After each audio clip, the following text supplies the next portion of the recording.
What's up, everybody? Welcome to Podcast Now. I'm Alex, and I'm once again joined by Degenerate Jay. And Jay, we're going to have kind of a part two to a video we did a few weeks ago. Not too many people saw it, so I don't blame you guys if you didn't see it. But we talked about pretty much the death of movie theaters, how, what we kind of think is going to go on in the future. And, as we were talking, even before we started recording, about half an hour ago, HBO did their announcement, right? HBO Max. So all the movies that they're doing in 2021 are going to be the dual releases, much like Wonder Woman, obviously, coming out on Christmas, comes out both movie theaters if they're open, and then also streaming on HBO Max. They're doing it for movies like Dune. They're doing it for Suicide Squad, Godzilla vs. Kong, just to name a few, but they're doing it for all of them. So it's a good chance for us to pat ourselves on the back a little and say, not in a gloating way, but to say, like, we called this, and here's a good example kind of where we're going. So before I get too far into this, number one, Jay, welcome. Number two, make sure you guys are subscribed to Jay. I'll leave all his stuff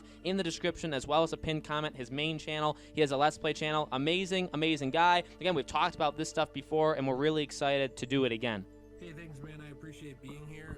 This is definitely being filed away on my top 5 things I got right that no one believed me for. So, no, I'm just kidding. Yeah, I'm glad that we can talk about this again. It is really interesting, and I will probably TLDR it when we get to it, but I have had experience going back to the movie theaters since everything happened.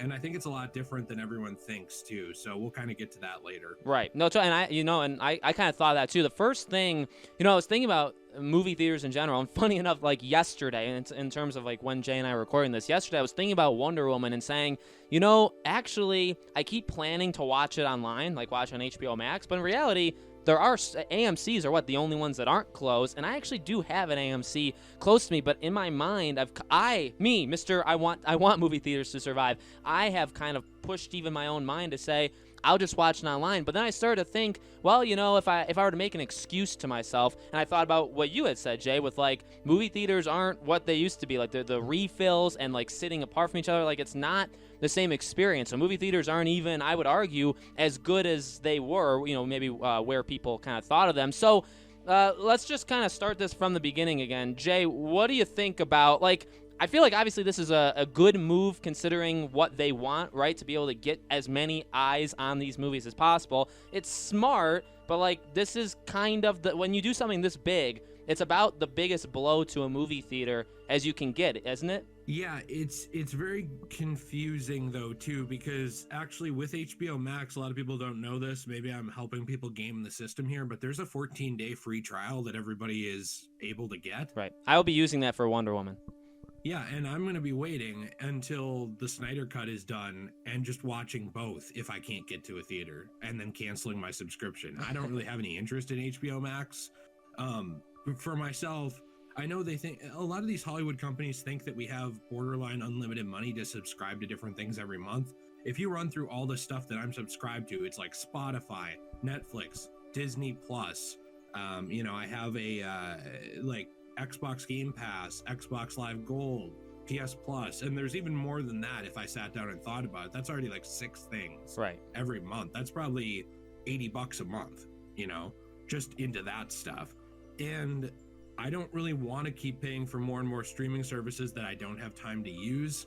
And this is kind of becoming like cable, in my opinion, where it's originally these were supposed to be the cheaper alternative, and now all the content is being segmented and we're being expected to buy all these things. And so it's like you might as well just use the free trial, watch what you want, and ditch it. Yep. And that's kind of the frustrating thing too, is because in a movie theater, I feel like they actually would have made more money off this movie.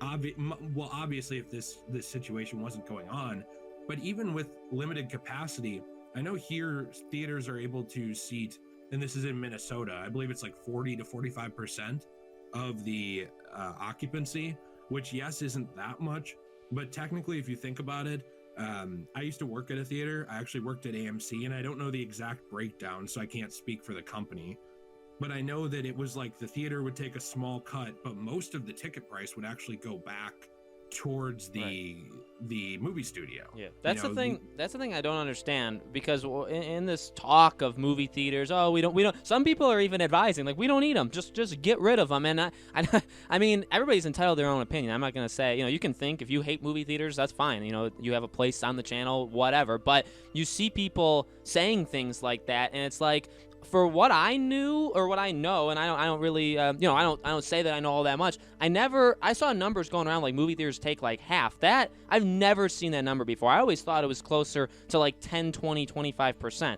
Now, I guess somebody needs to be in the industry in order to answer that, but people have been saying that we're like, we don't need movie theaters, it'll have more money go to the companies. I mean, yeah, because factually, if all the money, if 100% goes to the companies when you do the subscriptions versus even 80%, well, yeah, they are getting more, but I don't think it's half and half. No, it never was. When I worked at AMC, and again, I'm being careful here because I don't know, maybe I have to say in my opinion or whatever, but my manager at AMC, who also spoke for themselves, told me that it was less than 30% that we took out of tickets. Yeah. We made all of our money off of food markup, which was essentially like, hey, this cost us $1 to make this popcorn, please give us $10. Yep, was essentially what it would be.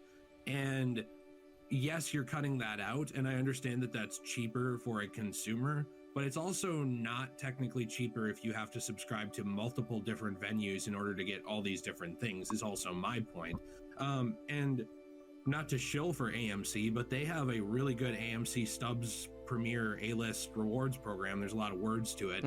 And I have that. And basically you pay $20 a month and you can go to up to 3 movies a week for free. Like, I mean, it's the $25 a month, but you just get those tickets. And then you earn points if you buy food. So every couple times you buy popcorn, you're getting $5 or $10 off. It was a lot of discounts that, yes, I understand concessions are a lot of money, but I could walk into that theater and get a totally different experience. And the other thing people are not thinking about too with this is, does everybody have high definition surround sound and all this other stuff in their house? Because I don't think they do. The point of the movie theater a lot of the times was that, Timmy, who has a single mother and has a tube TV, and Richie, whose parents are CEOs, they both could go and get an amazing experience at a theater for a relatively inexpensive price, like $8 or $9, $10 for a ticket. Right. And if you don't want to buy food, you don't have to. You go in, you have high quality surround sound, high definition imagery, a community experience. And I think that a lot of that is going to be lost with just going to streaming services. And, not to go on about the situation. I'm picking my words carefully, especially for your channel, because we try to be careful with YouTube, how we address these things. But the illness, with this whole situation, there's a lot of community being lost. And I speak for myself, not for Alex. So, he can have his own opinions. And, I'm just saying, I hope people don't address negativity towards you about what I'm about to say. That's okay. But domestic problems of people getting hurt by their spouses are way up. Self-deletion rates are way up, to put it kindly. They polled teenagers, and about, I don't remember what the percentage was, but I think it was like 25% of teenagers polled have had self-destructive thoughts in the last year. And that's due to being isolated. And I feel like we are cutting out the community aspect now of entertainment, and we're isolating ourselves even more.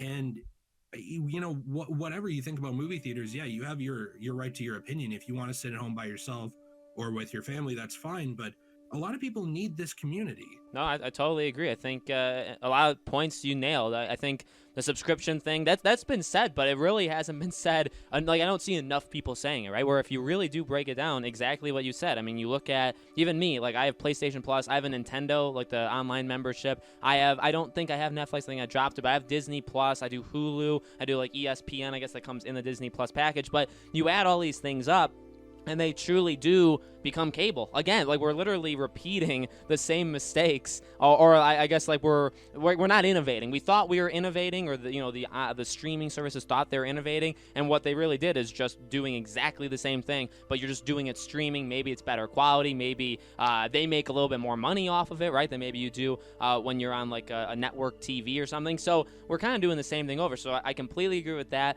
And yeah, I mean, like, the ease is nice, obviously, like, for Wonder Woman in particular. And Wonder Woman, the only reason I would even watch it on HBO Max is because I want to watch it, like, day one. I really do. And I don't think we're going to the movie. It's Christmas. I have a wife and a daughter. I don't think we're going to the movie theaters. I know that's a tradition for some people, but, like, it's never been for us. I don't really think I don't think that's going to happen. You know what I mean? So that's kind of a situation where I've talked myself in, again, where it's like, well, we open presents, we'll have dinner, we can watch it right after. We can just go upstairs and watch it. But like Jay said, I mean, like I have a nice TV, and some people do, but some people don't. Some people have a pretty terrible TV, and it's like, if you eliminate theaters, and that's ultimately, I know we've kind of talked about our opinions and the state of online streaming, but I mean, the basic point that I do also want to just shove down your guys' throat is like, movie theaters are in such big trouble, right? If that wasn't clear 2-3 months ago when Jay and I talked about it, it was clear, I would say, before that even, okay? But as of right now,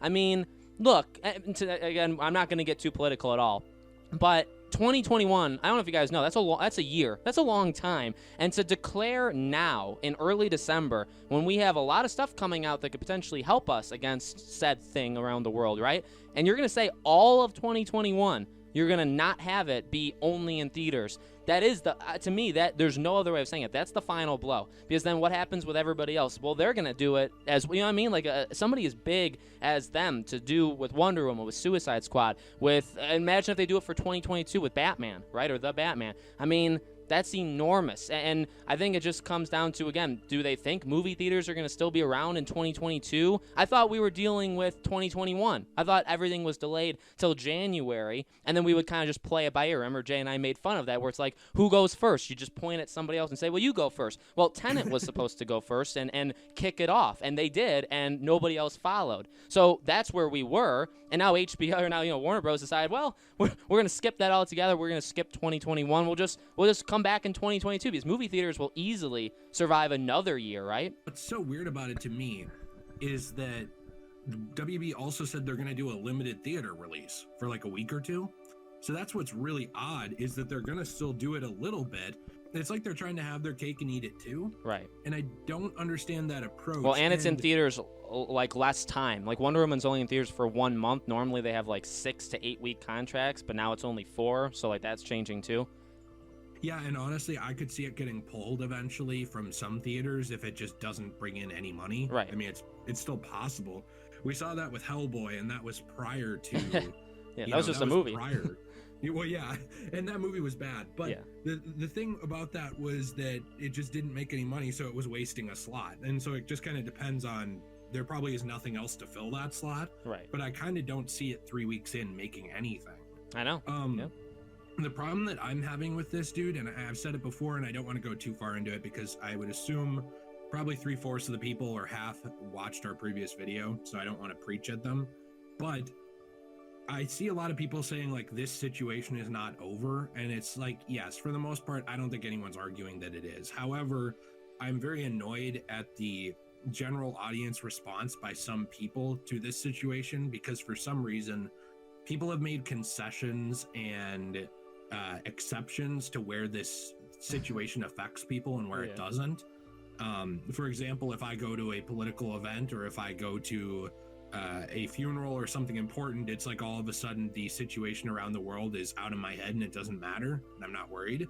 But if I go to a theater, this is not the time for that. This is inappropriate behavior to be traveling or going to a theater or doing things you don't need to do.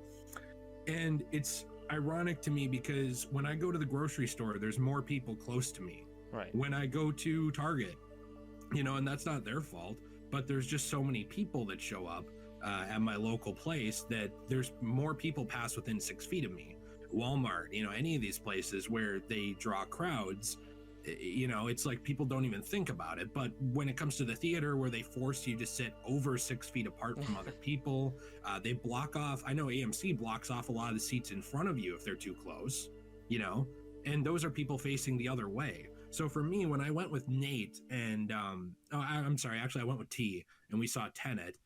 They blocked off seats in front of us and to our right and to our left. So we had a solid like 8-foot radius around us. No one could even come close to us in. And when I went with Nate to see New Mutants earlier on in this whole situation, it was even more than that.